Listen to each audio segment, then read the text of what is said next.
Bond valuation. তাহলে bond ভ্যালুয়েশনটা খুবই সহজ, খুব সহজে এটা আমরা করতে পারি। দেখেন, সবাই একটু খেয়াল করবেন এবং সূত্রগুলো আমার সাথে সাথে আয়ত্ত করার চেষ্টা করবেন। দেখেন, 1 নম্বর সূত্রে বলছে বন্ড ভ্যালু। তাহলে বন্ড ভ্যালু আমরা চারটি পদ্ধতিতে নির্ণয় করা হয়। বন্ড ভ্যালু চারটি পদ্ধতিতে নির্ণয় করা হয়। 1 নম্বর পদ্ধতি যেটা বলছে, প্রশ্নের মধ্যে সময় উল্লেখ না থাকিলে, অর্থাৎ সময় বলতে কি, নাম্বার অফ ইয়ার।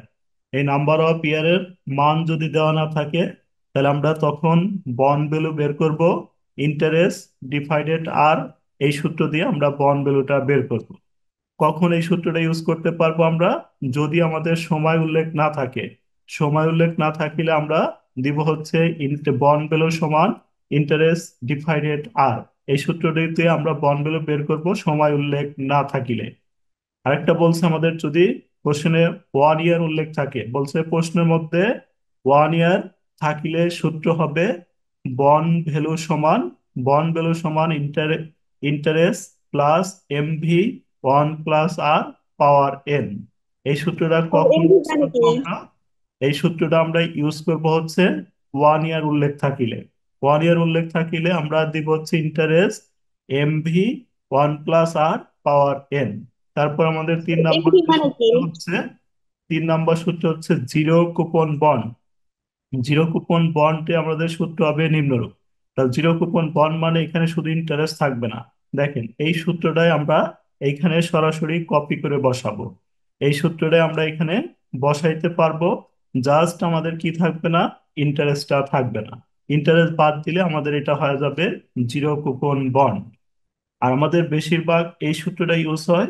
দেখেন, বন্ড ভ্যালু সমান ইন্টারেস্ট ডিভাইডেড আর, 1 - 1 ডিভাইডেড 1 প্লাস আর পাওয়ার এন, এমভি 1 প্লাস আর পাওয়ার এন। তাহলে আমাদের যখনই বন্ড ভ্যালু নির্ণয় করতে বলবে, যখনই আমাদের বন্ড ভ্যালু নির্ণয় করতে বলবে, তখনই আমাদের খেয়াল করতে হবে যে বন্ড ভ্যালু সূত্র হচ্ছে আমাদের চারটি। এই চারটির মধ্যে যে কোনো একটি সূত্র ইউজ হতে পারে। তাহলে আমার প্রশ্নের তথ্যের উপরে নির্ভর করে না 1 নাম্বারটা দিতে হবে, না হলে 2 নাম্বারটা দিতে হবে, না হলে 3 নাম্বারটা দিতে হবে, না হলে 4 নাম্বারটা দিতে হবে। প্রশ্নের ইনফরমেশন পড়ে তারপরে আমরা এটা দিতে পারবো। আমরা সামনে একদম ক্লিয়ার করে দিব, আজকে ক্লাসে একদম ক্লিয়ার করে দিব কোনটা কখন ইউজ হবে, সবগুলাই ব্যবহার দেখাবো ইনশাল্লাহ। তারপর আমরা দেখব 2 নাম্বার। 2 নাম্বার বলছে কারেন্ট ইয়েল। কারেন্ট ইয়ার এর সূত্র হচ্ছে আমাদের ইন্টারেস্ট ডিভাইডেড হচ্ছে পি নট। কারেন্ট ইয়ার এর সূত্র আমরা অ্যাপ্লাই করব হচ্ছে interest divided P naught. P নটও লিখতে পারি, অথবা বন্ড ভ্যালু লিখতে পারি। এই পি নট মানে হচ্ছে সেলিং প্রাইস। পি নট মানে হচ্ছে আমাদের সেলিং প্রাইস। যদি আমাদের কোশ্চেনের মধ্যে সেলিং প্রাইস উল্লেখ থাকে, যদি আমাদের কোশ্চেনের মধ্যে সেলিং প্রাইস উল্লেখ থাকে, তাহলে আমরা কারেন্ট ইয়ারের সূত্র লিখবো হচ্ছে P interest divided P not into 100। আর যদি এই সেলিং প্রাইসটা আমাদের উল্লেখ না থাকে, সেলিং প্রাইসটা যদি না থাকে, তখন আমি সূত্র পি নটটা লিখতে পারবো না। তখন আমাকে লিখতে হবে interest divided bond value into 100। দেখেন, এইখানে ক্লিয়ার ভাবে লেখা আছে প্রশ্নের মধ্যে সেলিং প্রাইস না থাকিলে পি নট এর পরিবর্তে বন্ড ভ্যালু নির্ণয় করে উক্ত বন্ড ভ্যালু দ্বারা কারেন্ট ইয়ার নির্ণয় করতে হবে। তারপর আমাদের বলছে yield to maturity. Yield to maturity মানে ওয়াইটিএম। তাহলে ওয়াইটিএম এর সূত্র, মেইন সূত্র হচ্ছে আমাদের এটা YTM, interest divided interest plus RB minus SB divided N. নিচে হচ্ছে আরবি প্লাস এসবি ডিভাইডেড 2 × 100। এটা হচ্ছে আমাদের ইএল টু ম্যাচুরিটি সূত্র। কিন্তু এইখানে আমাদের পরিবর্তন হইতে পারে। এসবির এইখানে কি পরিবর্তন হইতে পারে? এসবির এইখানে যদি আমাদের কোনো কস্ট থাকে, তাহলে আমাদের এটা চেঞ্জ হয়ে হয়ে যাবে এনএসবি। আবার এই যে এখানে দেখো, এসবির পরিবর্তে এনএসবি হতে পারে। এই যে এখানে বলা আছে প্রশ্নের মধ্যে কোনো কস্ট থাকিলে এসবি এর পরিবর্তে এনএসবি বসাতে হবে। কখন বসাতে হবে? যদি আমাদের কস্ট থাকে। কস্ট না থাকিলে কিন্তু আমরা এনএসবি বসাবো না, কস্ট না থাকিলে আমরা এসবি বসাবো। তারপর আমাদের যদি ইএল টু কল, এই রিকোয়ারমেন্টটা আমাদের বের করতে বলে, ইএল টু কল, তাহলে আমরা কি করব, এই আরবিটা চেঞ্জ করে এখানে সিপি বসাবো। সুন্দর করে নোটগুলো লিখে দেওয়া আছে। তারপর আমাদের কুপন রেট, কুপন রেট মানে সুদের হার। তাহলে আমরা উপরে লিখবো ইন্টারেস্ট, নিচে হচ্ছে bond into face value of bond into 100, এটা দিয়ে আমরা কুপন রেট বের করতে পারি। আচ্ছা, এবার তাহলে আমরা একটু অ্যাপ্রোপ্রিয়েশন দেখি। দেখেন, এখানে আমাদের অ্যাপ্রোপ্রিয়েশন যেটা বলছে, আমাদের অ্যাপ্রোপ্রিয়েশন গুলা বলা আছে কিভাবে, যে অ্যাপ্রোপ্রিয়েশন বলা বলা আছে এফবি, এফবি তে আরবি, আরবি তে হচ্ছে রিডেমেবল ভ্যালু, পরিশোধিত মূল্য, MB maturity value, FB, FB তে হচ্ছে face value, SB selling price, CP call price, coupon rate. Coupon রেটের আমরা দুইটা নাম, এই কুপন রেট থাকলেই আমরা বুঝবো এই কুপন রেট মানে হচ্ছে কি ইন্টারেস্ট। কুপন রেট দেখা মাত্রই আমরা বুঝে নিব এটা হচ্ছে আমাদের ইন্টারেস্ট। তারপরে বলছে সেলিং প্রাইস, এই সেলিং প্রাইসটা আমাদের কখনো পি নট প্রয়োজন হইতে পারে, কখনো আমাদের এসবি প্রয়োজন হইতে পারে। এন সমান number of year, yield to call, Y T C. তারপরে দেখো এই যে আর এর মান, এই আর এর মানটা নিয়ে আমাদের একটু প্রবলেম হয়। আর এর মানটা আমাদের ভালোভাবে খেয়াল রাখতে হবে। এই ডিসকাউন্ট রেট, এটা পালে আমরা আর এর মান ধরবো। এই রিকোয়ার রেট অফ রিটার্ন, এটা পালে আমরা আর এর মান ধরবো। তারপর ইএল টু ম্যাচুরিটি, এখানে একটা পার্সেন্ট থাকবে, ইএল টু ম্যাচুরিটি পার্সেন্ট, এটা থাকলে আমরা আর এর মান ধরবো। নমিনাল রেট অফ রিটার্ন থাকিলে আর এর মান ধরবো। তাহলে আর এর মানগুলো একটি আমরা ভালোভাবে খেয়াল করি। সবাই একটু আর এর মানগুলো বের করা খেয়াল করেন। দেখেন আর এর মানগুলো বের করা কি খেয়াল করছেন সবাই?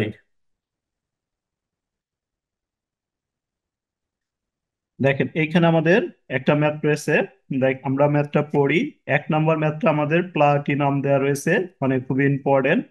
দেখেন, এ টাকা 1000, bond is currently selling for টাকা 900। এ টাকা 1000, তাহলে এখানে আমরা দুইটা ভ্যালু পেলাম।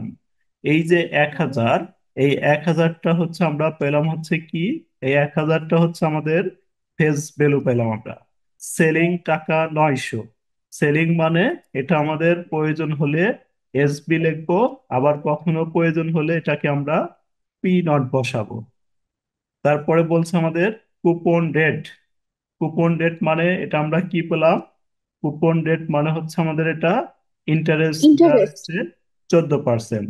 অ্যাপ্রোপ্রিয়েট ডিসকাউন্ট রেট, তাহলে অ্যাপ্রোপ্রিয়েট ডিসকাউন্ট রেট, এটা দিয়ে আমরা পেলাম হচ্ছে কিসের মান, ডিসকাউন্ট রেট মানে হচ্ছে আমাদের আর এর মান। এই যে দেখো, discount rate, require rate of return, yield to maturity, nominal nominal require rate of return.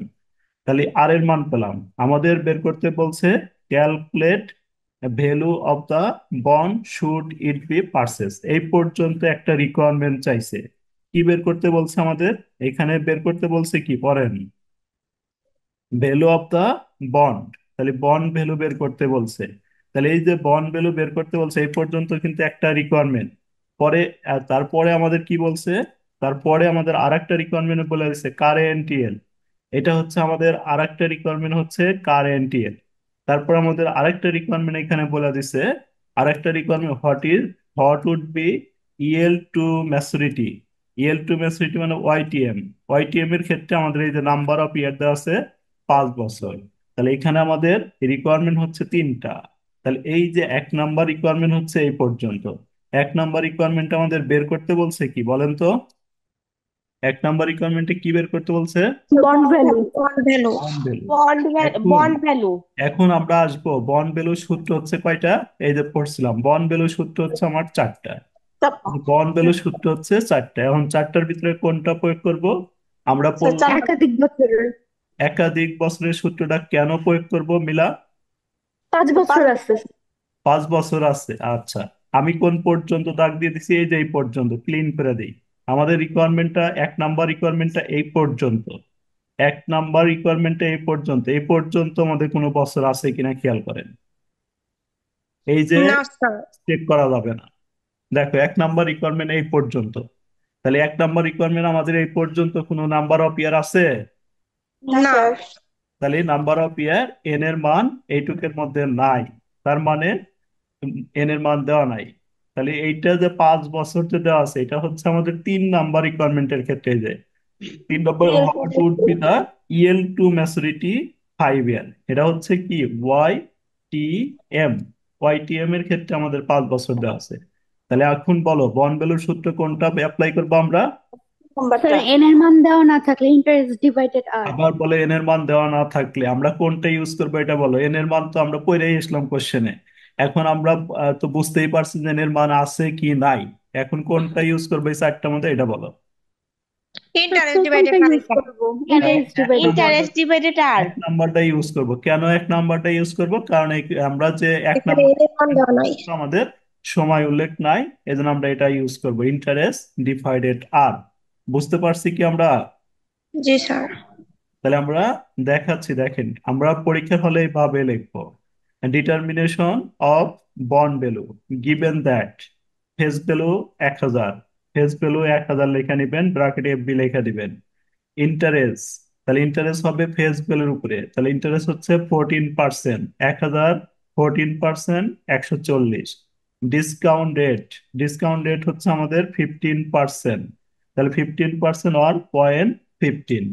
তারপরে বন্ড ভ্যালু ইকাল টু কট, তারপরে লিখবো we know bond value interest divided R. তাহলে ইন্টারেস্টের মান আমরা বের করছি 140, ডিসকাউন্ট রেট বা আর এর মানটা হচ্ছে আমাদের 0.15। তাহলে আমাদের হলো 933 টাকা। প্রথম রিকোয়ারমেন্টে সময় দেওয়া নেই, তাই এই সূত্রটা ইউজ করা হলে এখানে নোট করে দিছি। আচ্ছা, প্রথম রিকোয়ারমেন্টে কারো প্রবলেম থাকলে বলতে পারেন এবার। আমরা এক নাম্বার রিকোয়ারমেন্ট এই পর্যন্ত করলাম, কারোর কোনো প্রবলেম আছে এইটুকের মধ্যে? বলেন। স্যার, না ইন্টারেস্ট স্যার। ফেস ভ্যালুর উপরে ধরতে হবে, তাই না? ইন্টারেস্ট অল টাইম ফেস ভ্যালুর উপরে হবে। হ্যাঁ, আর কারো জি কোনো স্যার। প্রশ্ন আছে? বলেন, বলেন দ্রুত। না স্যার, নাই। আচ্ছা, তারপর আমাদের বলছে কারেন্ট টিএল। কারেন্ট টিএল বের করার জন্য আমাদের সামনে অপশন আছে দুইটা। দেখেন, কারেন্ট টিএল বের করার জন্য আমাদের সামনে অপশন রয়েছে দুইটি। একটা হচ্ছে ইন্টারেস্ট ডিভাইডেড পি নট, আর একটা হচ্ছে interest divided bond value into 100। আমরা কি বলছি এখানে, নোটে লেখা আছে সেলিং প্রাইস না, সেলিং প্রাইস না থাকলে পি নটের পরিবর্তে বন্ড ভ্যালু বসাইতে হবে। যে পর্যন্ত সেলিং প্রাইস থাকবে এ পর্যন্ত বন্ড ভ্যালু বসানো যাবে না। তাহলে আমাদের আজকের অঙ্কটা কি ইউজ করা যাবে, বলেন। স্যার, পি নট বসাইতে হবে তাইলে। কেন পি নট বসাইতে হবে? এই যে এখানে এখানে সেটিং কাজ সেলিং আছে। প্রাইস টাকা 900, তাহলে সেলিং প্রাইস টাকা 900, তাহলে আমরা কারেন্ট সূত্রটা পি নট বসা দেব, কারণ আমাদের সেলিং প্রাইস রয়েছে। তাহলে আমরা লিখবো determination of current TL. Selling price, selling price হচ্ছে 900, তারপর ইন্টারেস্ট হচ্ছে আমরা উপরের থেকে নিয়ে আসবো 140, তারপর কারেন্ট টিএল কট। কারেন্ট টিএল এর সূত্রটা লিখবো interest divided P not into 100। তাহলে পি নট এর পরিবর্তে বন্ড ভ্যালু কখন লেখা যাবে বলেন তো আপনারা? যখন প্রাইস ভ্যালু এই যে সেলিং যখন প্রাইস না থাকে সেলিং তখন। প্রাইসটা না থাকবে তখন আমরা বন্ড ভ্যালুটা লিখতে পারবো। ঠিক আছে, বুঝতে পারছি। হুম। জি স্যার। তারপর আমাদের পরে রিকোয়ারমেন্টটা চাইছে কি, দেখেন, ইল টু ম্যাচুরিটি। হট এই what to would maturity. Yield to maturity মানে কি সূত্র চাইছে? Y YTM. এম। তাহলে ওয়াইটিএম এখানে তো কোনো কস্ট নাই, তাহলে কোনো কস্ট নাই, তাহলে আমরা সরাসরি অ্যাপ্লাই করে দিব determination of yield to maturity. দেখেন, রিডিমেবল ভ্যালু, তারপরে selling selling price SB, number of year 5, interest তো আমরা বের করছি 140, ওয়াইটিএম হট। তাহলে আমরা আর এখানে ভির মান দেওয়া আছে। কিসের মান? আরবি, এই যে এখানে দেখ, আরবি, তা এফবি, আরবি, এমবি কি হবে? এফবি আর কি স্যার, হবে বলেন, কি লিখে দিছি? তাহলে এফবির মান যদি আমাদের 1000 হয়, এফবির মান 1000 হলে আমাদের আরবির মান কত? 1000। আরবির মান 1000, তারপরে এমবির মান কত হবে? 1000। 1000। 1000। তিনটা সেম হবে, কিন্তু কথা আছে, যদি প্রিমিয়াম না থাকে তাহলে সেম হবে। যদি প্রিমিয়াম না থাকে তাহলে এই তিনটা সেম হবে। প্রিমিয়াম থাকলে কি হবে? প্রিমিয়াম থাকলে ধরেন এফবি আছে 1000 আর প্রিমিয়াম আছে 10 টাকা। প্রিমিয়াম 10 টাকা দেওয়া আছে, তাহলে কি জি প্রিমিয়াম 10 টাকা বা 100 টাকা ধরেন, তাহলে আমাদের এই দুইটা হয়ে যাবে চেঞ্জ, হয় 1100 টাকা হয়ে যাবে। এই যে জি স্যার। এফবি 1000 আর ধরেন প্রিমিয়াম 100, এফবির সাথে প্রিমিয়াম যোগ করে যেটা হবে ওইটা হচ্ছে এই দুইটা। ঠিক আছে? জি জি স্যার। স্যার। প্রিমিয়াম যদি থাকে তাহলে আরবি এফবি চেঞ্জ হয়ে যাবে। প্রিমিয়াম না থাকা পর্যন্ত তিনটা কি হবে? আমাদের আজকের অঙ্কে প্রিমিয়াম ছিল না, এজন্য তিনটাই সেম দিছি আমরা। আর কোনো কস্ট ছিল না, এজন্য আমরা এনএসবি দিতে পারি নাই। দিছি কি বলেন? এসবি দিছি। কস্ট থাকিলে এসবির কাছে আমরা এনএসবি লিখতাম। তাহলে এই যে সূত্র বয়সে ক্যালকুলেশন করে দিবেন। বলেন বুঝতে পারছি কিনা এটা? বুঝতে পারছি না আবার বুঝাবো? বলেন দ্রুত। স্যার বুঝতে পারছি।